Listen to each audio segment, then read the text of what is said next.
Tonight, as the pacification of Ukraine is still going on after all these years, we ask ourselves, why don't the Ukrainians bend over and let it be done? I mean, it would be easier for everyone if they'd submit to the law of the strongest. There'd be no more killings, no more tragic loss on both sides. Because all sides matter, you know. But the Ukrainians don't see it that way. While the poor Russian soldiers are only obeying orders, the rebels are opposing them with no regards for foreign martial law. Doesn't the Geneva Convention have an article forbidding that? Fighting back outside the legal constraints set by the liberators? Like we, the US, ruled combatants to be illegal in Afghanistan and Iraq? Only to prevent futile resistance that would only delay the inevitable and raise the costs by even more thousands of billions of dollars that would otherwise have been spent on the welfare of all US citizens. I don't know. I'm just asking questions here.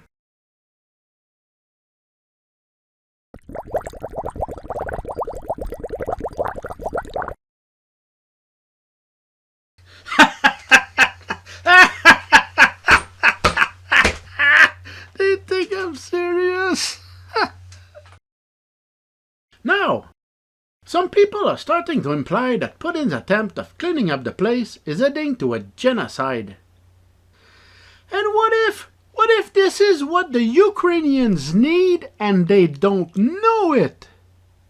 My Putin's only trying to civilize them and they resist like children. The Russian forces are only here to help. And what do they get in return? Hatred! Zelensky and his ragtag gang claim that they want peace.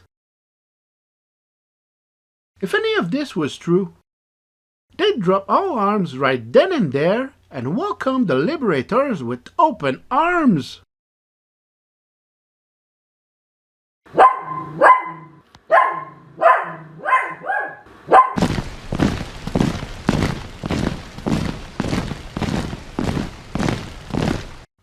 I mean, it can be that bad to let the master race take over and submit to reason. When you truly want peace, you don't make a fuss over trivial things such as human rights. You simply yield as a show of respect, and the other side will naturally stop the hostilities. It's a simple human equation. For proof, the Indians... Sorry... The natives we almost wiped out here are not all the worse for it these days. Sure, they had to have a period of adaptation. But look at them now. They have casinos, they don't pay taxes, and they live happily amongst themselves.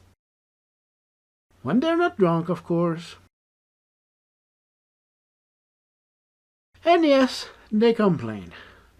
But that's a small price to pay for our freedom to attain our manifest destiny.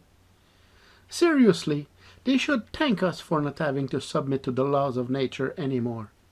As the Ukrainians should thank my Putin for his commitment to bring law and order in their backward country, and excuse him for reverting to his baser instincts and means to overcome their uncivilized manners.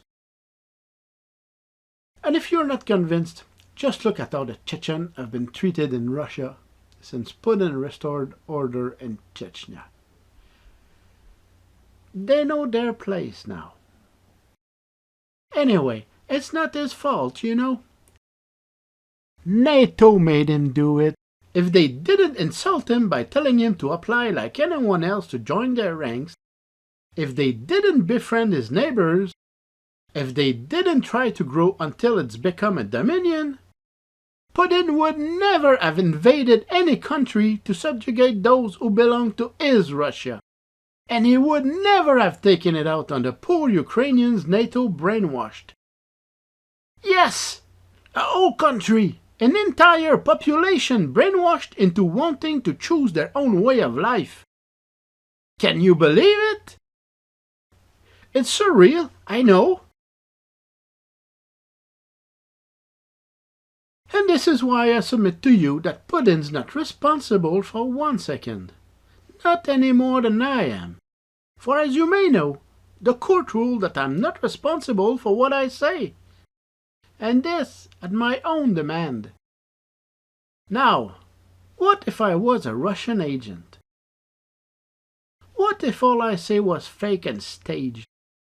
What if I was an imbecile and even I don't realize it?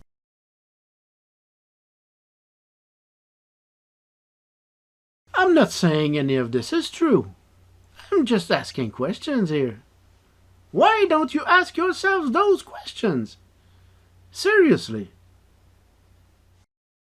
Until next time, this is Troller Conson for the Cunning News Idiots, twisting you the truth no matter how many and how bad it hurts.